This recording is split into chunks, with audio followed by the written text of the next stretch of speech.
Pernah nggak kamu berpikir susahnya menabung uang? Jika kamu mengalami hal seperti itu, tandanya kamu belum bisa memanajemen keuanganmu. Bahkan hal seperti itu tidak dialami oleh kamu aja, melainkan yang dialami oleh banyak orang. Banyak orang yang belum menyadari dan memahami inti dari permasalahan ini. Walaupun kamu bisa mencari uang banyak, tapi ketika kamu tidak bisa memanajemen uangmu, maka kamu akan tetap miskin. Nah, di sini saya akan bertanya, menurut kamu, uang itu apa? Apakah dia hanya sesuatu yang datang ke kamu? Tapi ketika datang, kamu suruh pergi. Atau sesuatu yang harus kamu jaga terus-menerus? Atau yang lainnya? Jadi, sebelum kamu mencari uang, kamu harus cari tahu dulu uang itu sebenarnya apa. Dan kamu harus bisa memanajemennya. Soalnya, percuma kamu bekerja dengan penghasilan sangat tinggi, hingga sampai 30 juta. Tapi di akhir bulan, kamu tidak bisa menyisakan uangmu, dan tidak bisa memperlihatkan kalau kamu berpenghasilan 30 juta. Nah, di video kita kali ini, kita akan belajar tentang hal itu, tentang bagaimana cara untuk manajemen uang. Sebelum kita mulai pembahasan, saya akan bertanya, apa arti uang menurutmu? Dan mempresentasikan apa? Ketika kamu menyukai barang di online shop, kemudian kamu langsung membelinya, apa arti uang dalam transaksi online itu? Ya, betul. Jadi, uang itu adalah media atau alat yang digunakan untuk pembelian, penjualan, dan bisa juga sebagai pertukaran barang. Itu secara teori. Sedangkan yang betul, uang itu adalah nilai atau value. Kenapa bisa begitu? Saya berikan contoh simpel. Di antara setiap warung nasi goreng memiliki perbedaan harga. Ada yang 10.000 dan ada yang 25.000. Warung tadi melambangkan value yang kamu beli terhadap nasi goreng. Jadi, jika kamu memilih nasi goreng dengan harga 10.000, berarti menurut kamu nasi goreng di harga 10.000 murah yang belum tentu enak. Dan yang 25.000 menurut kamu mahal. Berarti uang adalah nilai atau value. Inilah alasan yang menjadikan kamu harus memahami hal seperti ini. Saat kamu mengerti tentang konsep ini, maka keputusan yang kamu ambil dengan uangmu sudah berdasarkan penilaianmu terhadap nilai atau value. Pastikan kamu paham dengan hal ini. Kita lanjut dengan pertanyaan yang kedua. Menurut kamu, hubungan kamu dengan uang itu seperti apa? Dari kebanyakan orang, termasuk diri saya sendiri, uang dari dompet akan perlahan, sedikit demi sedikit, akan hilang. Berarti bisa dibilang, hubungan kita dengan uang itu sekedar pemasukan dan pengeluaran. Anggaplah, uang yang masuk per bulan ke kamu 3 juta. Dan kamu sudah bekerja selama 3 tahun. Jika dihitung menjadi 108 juta rupiah. Nah, dari total penghasilanmu, pertanyaannya, kamu sekarang baru megang uang berapa? Kebanyakan orang sudah pasti megang uang sedikit.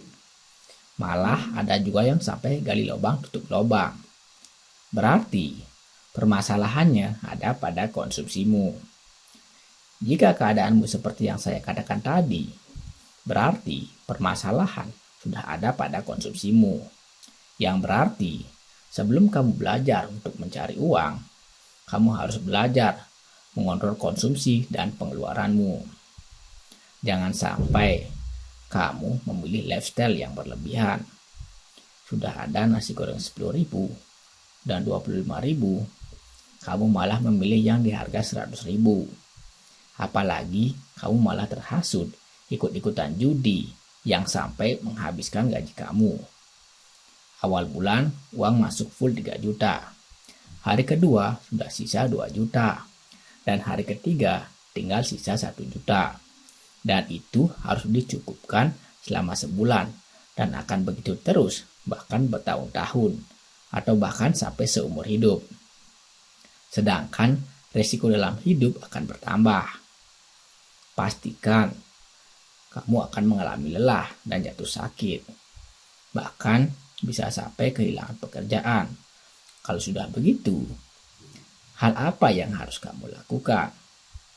Padahal kamu habis ngambil cicilan rumah selama 20 tahun. Dan kamu tidak akan bisa menjamin bahwa keadaan fisik kamu akan selalu dalam keadaan yang sehat. Kalau kamu sudah sadar, kamu masuk dalam jebakan, kamu harus memilih cara ini agar kamu terhindar dari yang tadi saya katakan. Yang pertama, perbaikilah hubungan kamu dengan uang dengan cara memahami diri kamu, pengeluaran dan konsumsimu, dan menulis semua pengeluaranmu mulai dari sewa kos, biaya tempat tinggal, transportasi, makan, dan pengeluaran lainnya. Yang kedua, menentukan target pengeluaran dalam sebulan. Kalau sudah menentukan budget, maka secara sistematis seharusnya kamu sudah bisa memilah mana yang kamu butuhkan dan membuang apa yang kamu tidak butuhkan. Dan hapus dari pengeluaran kamu agar uang sisa bisa kamu tabung atau investasikan. Dan alangkah baiknya jika kamu mulai untuk berbisnis jika sudah memiliki keberanian. Saran dari saya, semisalnya kamu sudah memilih untuk investasi bisnis, pastikan kamu sudah memiliki dana darurat. Semisalnya investasi tidak sesuai dengan prediksimu dan bisnis kamu mengalami bangkrut, kamu tidak akan terlilit hutang. Setelah kamu memahami hal tadi, sekarang kita lanjut pembahasan untuk meningkatkan income. Banyak orang, termasuk diri saya sendiri, dulu dalam hal menekan pengeluaran sangatlah mudah dari meningkatkan penghasilan. Hal inilah yang saya berikan solusinya, yakni dari jalur investasi dan jalur bisnis. Yang pertama, jalur investasi. Kamu pelajari dan cari tahu tentang ilmu investasi. Praktikkan dan pakai setiap bulan sisa uang kamu ke dalam instrumen investasi yang sudah kamu analisa sebelumnya. Kalau untung, kamu bisa tarik. Dan kalau rugi, kamu bisa belajar manajemen risiko.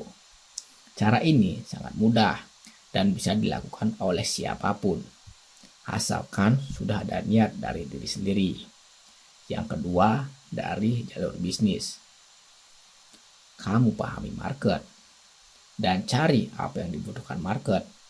Kemudian kamu buat solusinya dan kamu jual solusi tersebut ke masyarakat luas. Intinya, kamu bisa mengatasi permasalahan yang ada pada konsumen kamu. Kesimpulan dari video ini yakni, yang pertama, pastikan kamu sudah mengerti dirimu dan konsumsimu agar kamu bisa mengumpulkan uang dan bisa bermanfaat bagi kehidupanmu. Yang kedua, pengeluaranmu harus kamu bisa tentukan dan usahakan membeli yang kamu perlukan. Yang ketiga, uang sisamu gunakan untuk jalur lain yang bermanfaat untuk menambah income, seperti investasi dan berbisnis. Oke, sekian pembahasan kita hari ini. Jangan lupa like, share, dan subscribe channel ini.